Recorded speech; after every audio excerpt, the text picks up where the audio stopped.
Hello friends, welcome है आपका सिद्धांत विद 3SB चैनल में। तो जैसा कि आप सभी जानते हैं, मैं आपको सीटेट 2021 की मैथ्स प्रिपरेशन करा रही हूँ। तो मैं इसके अंतर्गत हमने जो है डेटा हैंडलिंग स्टार्ट किया था और डेटा हैंडलिंग में हमने पढ़ा था माध्य, माध्यिका, परिसर, बहुलक, ये सभी। आज मैं आपके सामने कुछ और क्वेश्चन लेके आई हूँ। तो देख लेते हैं अपना फर्स्ट क्वेश्चन। देखेंगे कुछ आंकड़े दिए गए हैं, तो आंकड़ों का परिसर निकालना है। तो परिसर क्या होता है ये जान लेते हैं। परिसर, इसको इंग्लिश में हम बोलते हैं रेंज। तो परिसर में हम क्या करते हैं, जो सबसे बड़ा पद होता है, सबसे बड़ा यानी कि उच्चतम पद, उसमें से हम क्या कर देते हैं, निम्नतम पद। तो देखिए, परिसर हमें बताता है कि कोई भी जो नंबर है, कोई भी जो आंकड़े हैं, वो किस नंबर से स्टार्ट होकर किस नंबर तक गए हैं, उनकी रेंज क्या है, ये हमें वो बताता है। तो परिसर में हम क्या करते हैं कि जो इसमें देखेंगे कि जो सबसे बड़ा होगा उसमें से हम सबसे छोटे को माइनस कर देंगे। तो देखेंगे कि इसमें 42 सबसे बड़ा है और माइनस हमें किसको करना है, सबसे छोटे को। 15 सबसे छोटा है। जब हम इनको माइनस करेंगे तो 27 हमारा आंसर आ जाएगा। तो देखिए, हमने क्या किया, परिसर किया। तो देखिए, अगर आपको वीडियो पसंद आए, क्वेश्चन पसंद आए, तो आप अपने फ्रेंड्स के साथ शेयर जरूर करें। साथ ही में अगर आप नए हों तो चैनल को सब्सक्राइब जरूर कर दें। तो देखिए, हमने इसमें परिसर निकाला। परिसर निकालने के लिए हमने क्या किया, सबसे बड़े पद में से सबसे छोटे पद को माइनस कर दिया। तो हमारा क्या हो गया, आंसर आ गया। चलिए देख लेते हैं नेक्स्ट क्वेश्चन। नेक्स्ट क्वेश्चन में हमें क्या बताया गया है कि एक विद्यालय के 10 अध्यापकों की आयु हमें वर्षों में दी गई है। अब इन अध्यापकों की आयु का परिसर निकालना है। देखिए, अध्यापकों की आयु का हम परिसर कैसे निकालेंगे, तो परिसर बराबर क्या होता है, उच्चतम सीमा माइनस निम्नतम सीमा, या उच्चतम सीमा बराबर या फिर माइनस निम्नतम सीमा। तो हम क्या करेंगे कि सबसे बड़ा इसमें क्या है, सबसे बड़ा पद है 54 और सबसे छोटा पद इसमें क्या है, सबसे छोटा पद यहाँ पे है 23। तो जब हम 54 में से 23 को माइनस करते हैं तो 31 हमारा इसकी क्या हो जाता है, परिसर हो जाता है। तो क्या किया हमने, परिसर के लिए सिर्फ और सिर्फ हमें इतना याद रखना है कि बड़े में से सबसे बड़े में से सबसे छोटे मान को घटाना है। चलिए देख लेते हैं नेक्स्ट क्वेश्चन। मैं परिसर के काफ़ी क्वेश्चन लेके आई हूँ ताकि आप लोगों की प्रैक्टिस अच्छे से यहीं पे हो जाए। तो देखिए, इन आंकड़ों का परिसर निकालना है। देखिए, सबसे पहले मैं आपको एक बात बता दूं कि यहाँ पे जो है ना, ये 418, ये 400 है और 18 है। 418 पूरा नहीं है, वो टाइपिंग है, मिस्टेक है। 400 अलग है, 18 अलग है।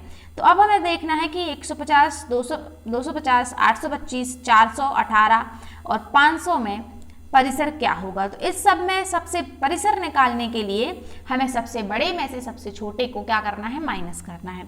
सबसे बड़ा हम देख लेंगे, यहाँ पे है 825। इस 825 में से सबसे छोटा है 18। इसको जब हम माइनस करेंगे तो आप माइनस कर लीजिए, 807 क्या आ जाएगा, आंसर आ जाएगा। तो देखिए, परिसर में हमने क्या किया, परिसर में हमें सबसे बड़े में से सबसे छोटे मान को घटाना है। चलिए देख लेंगे नेक्स्ट क्वेश्चन। इन आंकड़ों का परिसर ज्ञात कीजिए। परिसर जैसे कि हम काफी क्वेश्चन करते आ रहे हैं, तो सबसे बड़ा क्या है, 19।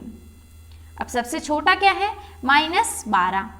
तो -12 सबसे छोटा क्यों है। अगर आप लोगों को अगर कॉन्सेप्ट मालूम ना हो तो मैं बता दूं कि देखिए, जैसे हमारी नंबर लाइन होती है 0, तो 1 2 3 जब हम इस तरफ जाते हैं तो ये सारे प्लस वाले इंटीजर्स होते हैं, तो ये बढ़ते जाते हैं। तो 19, जैसे 19, 20, 30 जितना बढ़ाएंगे वो उतना बड़ा होगा।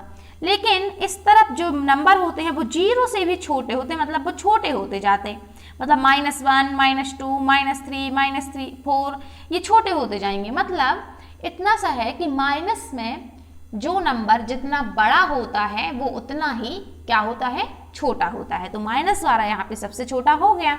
अब 19, अब देखो ये माइनस और ये माइनस मिलकर क्या बन गया, प्लस बन गया, क्योंकि जब माइनस और माइनस मिलता है तो प्लस बन जाता है।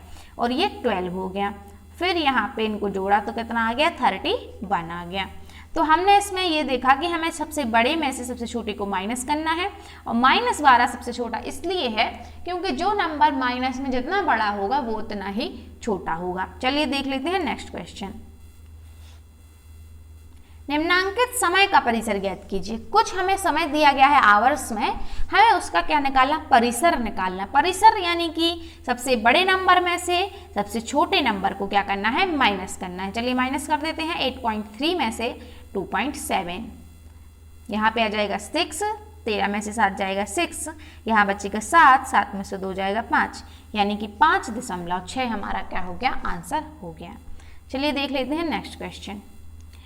इन आंकड़ों का हमें क्या करना है, माध्य निकालना है। तो माध्य का जो सूत्र है उसी को मैंने आपको बताया हुआ है, इसे हम औसत भी बोलते हैं। तो माध्य का जो सूत्र होता है वो क्या होता है, आंकड़ों का योग बटे सभी आंकड़ों की संख्या। मतलब हमें इन सभी आंकड़ों को जोड़कर इनमें जितने भी नंबर हैं, ये जितने भी नंबर हैं 1 2 3 4 5 6, इनका क्या कर देना है, भाग दे देना है। तो चलिए मैं करके बताती हूँ। माध्य हम कैसे निकालते हैं, सभी आंकड़ों को पहले जोड़ लेंगे। 10 + 9 + 8 + 7 + 10 + 16। अब बटे में हम क्या कर देंगे, कितनी संख्या में है ये, 1 2 3 4 5 6 से भाग देंगे। चलिए जब हम इसको जोड़ेंगे तो देखिए 10 + 10 20, 16 36 और जोड़ लेंगे 8 44 49 60 हो जाएगा। तो 60 बटे में 6 जब काटेंगे तो 6 1 जा 6 और 6 0 जा 0, 10 हमारा आंसर आ गया। सिर्फ हमने इतना किया माध्य निकालने के लिए कि सभी आंकड़ों का योग बटे सभी आंकड़ों की संख्या, सिर्फ भाग दे दिया। चलिए देख लेते हैं नेक्स्ट क्वेश्चन। नेक्स्ट क्वेश्चन हमारा ये है कि 8 4 a और 10 का माध्य 6 हो तो a का मान निकालना। इसमें हमें माध्य दिया गया है। सिंपली हम क्या कर देंगे कि इन सभी का योग रख के इनकी पहले संख्या रखेंगे बटे में। तो इन सभी का हम पहले योग करेंगे। संख्या कितनी है, 1 2 3 4 नीचे रख देंगे। माध्य का सूत्र ये होता है। अब हमें माध्य दिया गया है तो हम माध्य भी रख देंगे। अब हम क्या करेंगे, इनको जोड़ लेंगे। 8 4 12 और 10 22 + a। अब क्या होता है, जो यहाँ भाग में है, ये जब ये पक्षांतर यानी कि इस तरफ जाता है तो ये यहाँ गुणा हो जाता है। तो 6 चौके 24, और जब हम यहाँ पे a बराबर करेंगे तो जो यहाँ पे प्लस में है ये इस तरफ जाकर माइनस में हो जाएगा। 24 में से 22 जाएगा तो 2 हमारा आंसर आ जाएगा। तो क्या हुआ कि यहाँ पे हमें माध्य रखा हुआ था, बस हमने क्या कर दिया, सॉल्व कर दिया। क्या किया हमने कि a बराबर निकालने के लिए इन्हें जोड़ा, फिर पक्षांतर किया, तो हमारा आंसर आ गया। चलिए देख लेते हैं नेक्स्ट क्वेश्चन। अगर किसी भी क्वेश्चन में डाउट हो तो जरूर पूछें। देखिए क्या बताया गया है कि प्रेक्षणों का माध्य 14 है। यदि प्रेक्षणों का माध्य 14 है और अभी सभी प्रत्येक प्रेक्षण में, प्रत्येक का मतलब सभी, प्रत्येक का मतलब क्या, सभी, प्रत्येक यानी कि सभी प्रेक्षण में, प्रति एक यानी हर एक, सभी प्रेक्षणों में 5 जोड़ दिया जाए तो जो माध्य होगा वो क्या होगा, बदल जाएगा, यानी कि अपरिवर्तित होगा, यानी कि कुछ नहीं बदलेगा। और 5 कम हो जाएगा, 5 अधिक हो जाएगा या 10 अधिक हो जाएगा। तो देखिए क्या होता है कि जब हम सभी जो प्रत्येक जो प्रेक्षण होता है, यानी कि सभी आंकड़ों में, अगर हम सभी आंकड़ों में समान संख्या जोड़ें या घटाएं या गुणा करें या भाग दें तो उसका असर माध्य पर बढ़ता है। अगर जोड़ेंगे तो माध्य बढ़ जाएगा, अगर घटाएंगे तो माध्य कम हो जाएगा। लेकिन कब, जब हम सभी में जोड़ेंगे। सिर्फ एक में अगर जोड़ देंगे 5 और पूछेंगे कि माध्य पर क्या असर होगा, तो उसमें माध्य क्या होगा, तब भी बढ़ेगा, लेकिन थोड़ा डिफरेंस होगा। लेकिन हमें इतना ध्यान रखना है कि जब हम सभी में अगर समान संख्या जोड़ें और समान संख्या घटाएं सभी में, तो उतना ही बढ़ जाता है और उतना ही घट जाता है। तो क्या होगा कि जब हम जिन प्रेक्षणों का माध्य 14 है, अगर हम उन सभी में 5 जोड़ देंगे तो क्या हो जाएगा, जो परिणामी जो फिर से मिलेगा हमें प्रेक्षण, वो माध्य मिलेगा जो वो 5 अधिक हो जाएगा, यानी कि 19 हो जाएगा। देखिए मैंने आपको सिर्फ इतना बताया कि जब भी प्रेक्षणों का जो माध्य होता है उसमें क्या फर्क पड़ता है। अगर हम सभी जो प्रत्येक प्रेक्षण है, यानी कि सभी आंकड़े दिए गए, उन सभी आंकड़ों में अगर हम कुछ जोड़ दें तो जो माध्य है उसमें, जो पहले वाला माध्य है उसमें क्या फर्क पड़ेगा, यानी कि जो अब माध्य हमें मिलेगा तो उसमें क्या होगा। तो जो माध्य जब हम सभी नंबर्स में कुछ जोड़ते हैं या घटाते हैं तो हमें क्या हो जाता है, उतना ही कम हो जाएगा या उतना ही ज़्यादा हो जाएगा। ये कॉन्सेप्ट है। तो आपको क्वेश्चन में ये दिया गया है कि अगर प्रेक्षणों का माध्य 14 है और यदि सभी में 5 जोड़ दिया जाए तो परिणामी माध्य क्या होगा, 5 अधिक हो जाएगा, क्योंकि जितना हम सभी में जोड़ते हैं, सभी में घटाते हैं, उतना ही ज़्यादा हो जाता है, लेकिन कब, सभी में। चलिए देख लेते हैं नेक्स्ट क्वेश्चन। इन सभी का क्या निकालना है, हमें बहुलक निकालना है। तो देखिए इन सब का अगर हमें बहुलक निकालना है तो हम देखेंगे कि यहाँ पे बहुलक ज्ञात कीजिए। बहुलक में सबसे पहले आप एक काम कीजिए, यहाँ 0 कर लीजिए, यहाँ पे 1 सिर्फ लिखा हुआ है, यहाँ 0 और यहाँ भी 0। तो क्या है कि यहाँ पे बहुलक हमारा क्या है, बहुलक का मतलब मैंने आपको बताया हुआ है कि जो टर्म सबसे ज़्यादा बार आए, सबसे अधिक आने वाला जो टर्म होता है वो क्या कहलाता है, बहुलक होता है। बहुल जैसे कि नाम से ही स्पष्ट है।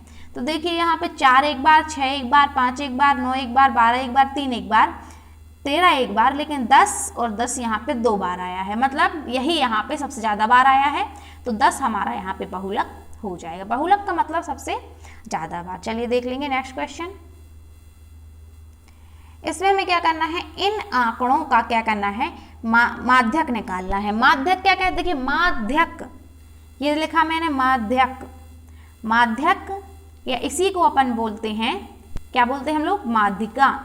ये अलग होता है और माध्य जो है वो अलग होता है। इसमें आप लोग बिल्कुल कंफ्यूज मत होइएगा। माध्य यानी कि इसमें हम क्या करते हैं, ये औसत होता है, जिसमें हम क्या निकालते हैं, सभी आंकड़ों का योग बटे सभी आंकड़ों की संख्या।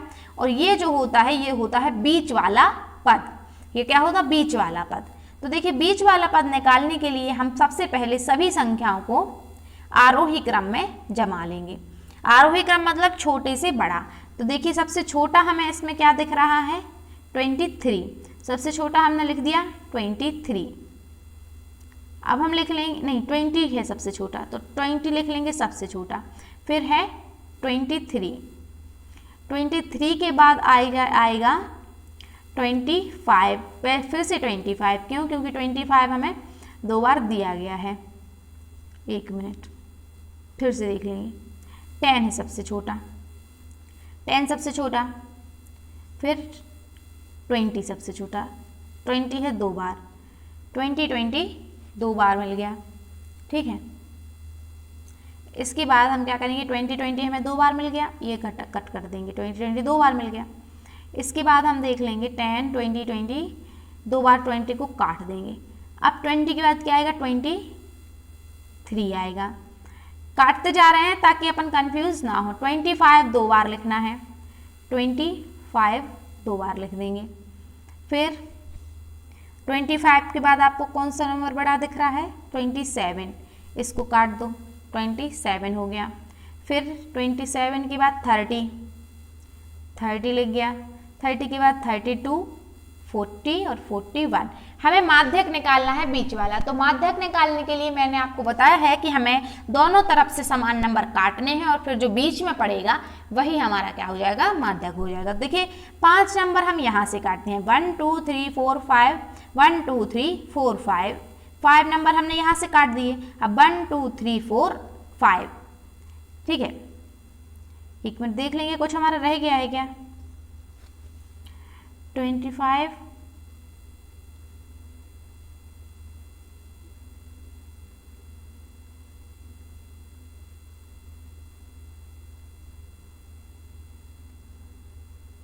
55 रह गया हमारा, ठीक है।